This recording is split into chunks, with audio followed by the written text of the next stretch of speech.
வணக்கம் நேயர்களே, இன்னைக்கு இந்த நிகழ்ச்சியில் நான் செய்ய போகிறது கம்பு சட்னி.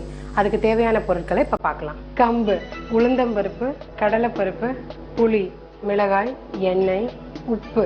கம்பு சட்னிக்கு தேவையான பொருட்களை நம்ம பார்த்தோம். இப்போ அதை எப்படி செய்யறதுன்னு பார்க்கலாம். ஃபர்ஸ்ட் நம்ம கம்பை நல்லா வறுத்துக்கணும்.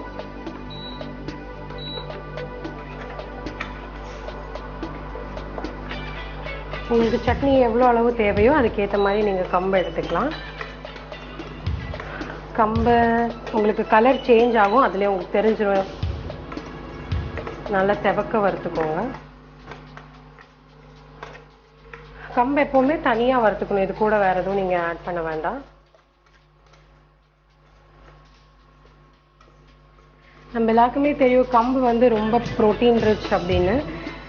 நான் எக்ஸ்பெரிமெண்ட் பண்ணது என்னன்னா, நீங்கள் வீட்டில் நிறைய துவையல் செய்வீங்க. வெங்காய சட்னி, தேங்காய் சட்னி, புதினா, எந்த சட்னி அரைச்சாலும் அதில் உளுத்தம்பருப்புக்கு பதிலாக நீங்கள் கம்பு வச்சுக்கலாம். இது ரொம்ப ஹெல்தி அண்ட் டேஸ்ட்டில் எந்த டிஃப்ரென்ஸும் தெரியாது. ஸோ இதை நீங்கள் ட்ரை பண்ணுங்கள்.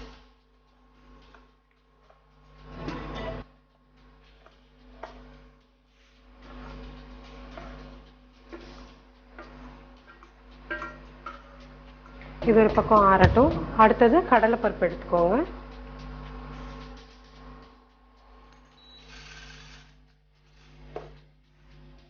கடலைப்பருப்பு கூடவே கொஞ்சம் உளுத்தம்பருப்பு போட்டுக்கலாம்.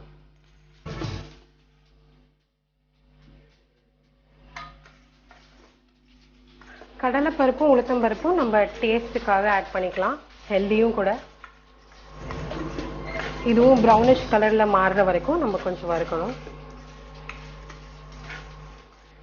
கொஞ்சம் ஆயில் ஆட் பண்ணிக்கலாம், ஜஸ்ட் ஒரு பிஞ்ச்.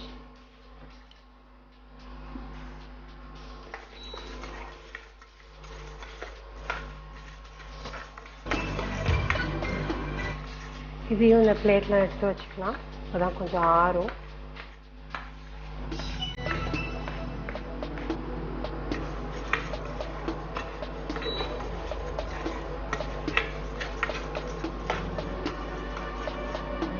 அதே பிளேட்ல எடுத்து வச்சுக்கலாம்.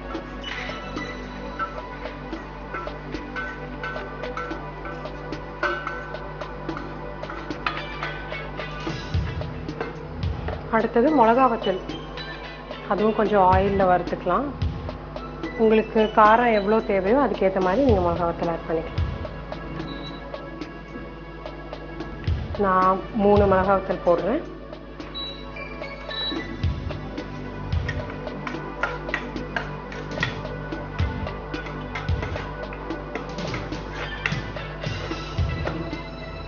இதையும் இந்த பிளேட்டில் எடுத்து வச்சுக்கலாம்.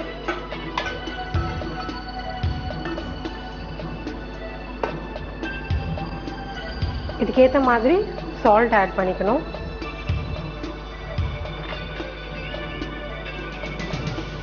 அப்புறம் புளி கொஞ்சமாக வச்சா போதும். சட்னிக்கு தேவையானதெல்லாம் நம்ம ரெடி பண்ணிட்டோம். இப்போ இதை மிக்சியில் போட்டு கொஞ்சம் வாட்டர் ஆட் பண்ணி சட்னியை ரெடி பண்ணிக்க வேண்டியதான்.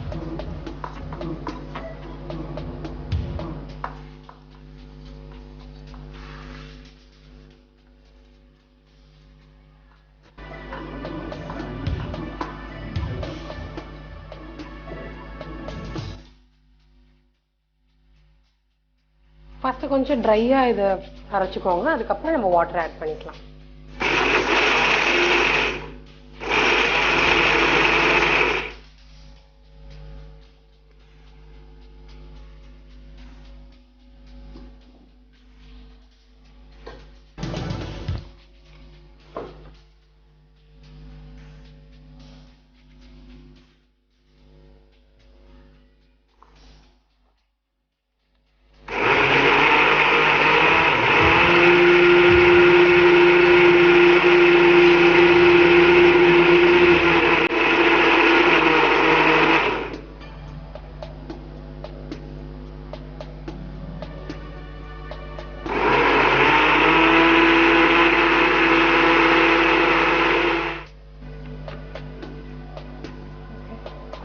சட்னி ரெடி ஆயிடுச்சு.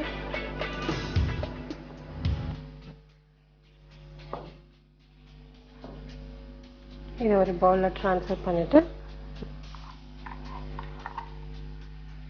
ஒருவேளை உங்களுக்கு சட்னியாக பிடிக்கலைன்னா இதில் வாட்டர் ஆட் பண்ணாமல் புளி ஆட் பண்ணாமல் நீங்கள் கிரைண்ட் பண்ணீங்கன்னா நீங்கள் இட்லி பொடியாகவும் யூஸ் பண்ணிக்கலாம்.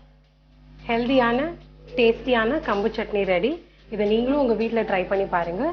வேற ஒரு ரெசிபியோடு உங்களை சந்திக்கிறேன். நன்றி, வணக்கம்.